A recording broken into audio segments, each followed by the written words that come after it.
Hi hello friends, welcome to our channel stories here. இன்றைக்கி நம்ம பார்க்க போகிறது ஒண்டர்ஃபுல் ஸ்கேட் ட்ராமாவோட எபிசோட் 1ல் பார்ட் 3 பார்க்க போகிறோம். டைரக்டாக ஸ்டோரிக்குள்ளே போயிடலாம்.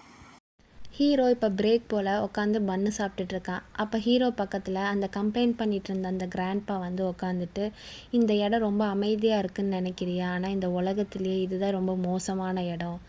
20 வருஷத்துக்கு முன்னாடி நடந்த மாதிரியே இப்போயும் மக்கள் வந்து தொலைய ஆரம்பிச்சிட்டாங்க. அப்படியே 20 வருஷத்துக்கு முன்னாடி நடந்த மாதிரியே 20 வருஷத்துக்கு முன்னாடி நிறைய பேர் அப்படியே காணாமல் போயிட்டாங்க. குழந்தைங்க, பெரியவங்கன்னு எல்லாருமே.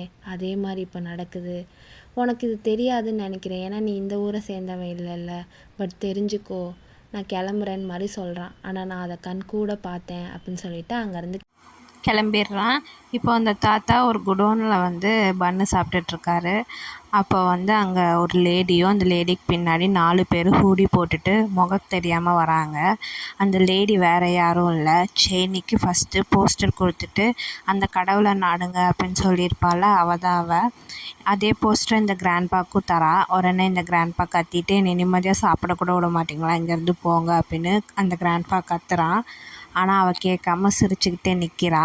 உடனே அவளுக்கு பின்னாடி இருந்த ஹூடி போட்ட ஒரு மேன் கையை தூக்குறான். உடனே அந்த கிராண்ட்பாக்கு முன்னாடி இருந்த எல்லா பொருளும் காற்றுல பறக்குது. அதை பார்த்து அவன் கையில் இருந்த பண்ணை கீழே போட்டுட்டு அவன் ஆச்சரியத்தில் பார்க்குறான். உடனே அந்த ஹூடி போட்ட மேன் வந்து மறுபடியும் இன்னொரு கையை வச்சு அமுக்கும்போது அங்கே பொருள் இருக்க எல்லாமே ஃப்ளாட்டாக சப்பழிஞ்சு போயிடுச்சு. இதை பார்த்து அந்த கிராண்ட்பா அப்படியே ஆடி போய் நிற்கிறான். இப்போது நம்மளோட சேனி அவளோட கிராண்ட்மாவோட ரெஸ்டாரண்ட்டில் கிராண்ட்மா கிட்ட காசு கேட்டுட்ருக்கா. கிராண்ட்மா அதை கொடுக்காம கையில் இருக்க காசை எண்ணி பார்த்துக்கிட்டே இருக்கா.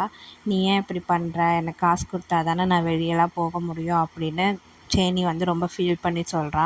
காசு செலவு பண்ண தெரியாதவங்கள்ட்ட கொடுத்தா அது வீணு அப்படின்னு கிராண்ட்மா வந்து கொடுக்க மாட்டேன் அப்படின்னு சொல்கிறா. உடனே வந்துட்டு, நீ இப்படி பண்ணாத, அந்த டாக்டர் என்ன தெரியுமா சொன்னா அப்படிங்கிற மாதிரி சொல்லுவாள். உடனே என்ன சொன்னா, டாக்டர் தான் சொன்னாங்களான்னு கிராண்ட்மா பதறி கேட்கும்போது சேனி வந்துட்டு ஒரு நிமிஷம் அமைதியாக இருக்கிறா. ஆனால் நம்ம சாக போகிறேன் சொல்லாமல் ஒரு நிமிஷம் அமைதியாக இருந்துட்டு, அதை பற்றி விடு, நீ எனக்கு காசு கொடுப்பியா மாட்டியா அப்படின்னு மறுபடியும் கேட்குறா. உடனே அந்த கிராண்ட்மா அங்கேருந்து கிளம்பி போயிடுறா. காசுலாம் கொடுக்க மாட்டேன் அப்படின்னு சொல்லிட்டு. சேனி ஒன்றும் பண்ணுறதுன்னு தெரியாமல் அப்படியே அங்கே நிற்கிறா. கடைசியில் அவகிட்ட இந்த உண்டியலை வந்து எடுத்து உடச்சி போட்டு அதில் இருக்க சில்லற காசை எண்ணி பார்த்துட்ருக்கா. இதோட இங்கே சீன் கட் ஆகுது. நம்ம ஒண்டர்ஃபுல் ஸ்கேட் ட்ராமாவோட எபிசோட் 1ல் பார்ட் 3 முடிச்சிட்டோம். உங்களுக்கு பார்ட் 4 வேணும் அப்படின்னா கமெண்ட் பண்ணுங்கள். இந்த வீடியோ உங்களுக்கு பிடிச்சிருந்துச்சுன்னா சப்ஸ்கிரைப் பண்ணி லைக் பண்ணுங்கள். உங்கள் ஃப்ரெண்ட்ஸ் அண்ட் ஃபேமிலிக்கு ஷேர் பண்ணுங்கள். இந்த சேனலை மறக்காமல் சப்ஸ்கிரைப் பண்ணி பக்கத்தில் இருக்க பெல் பட்டனை அமுத்துங்க. பாய்.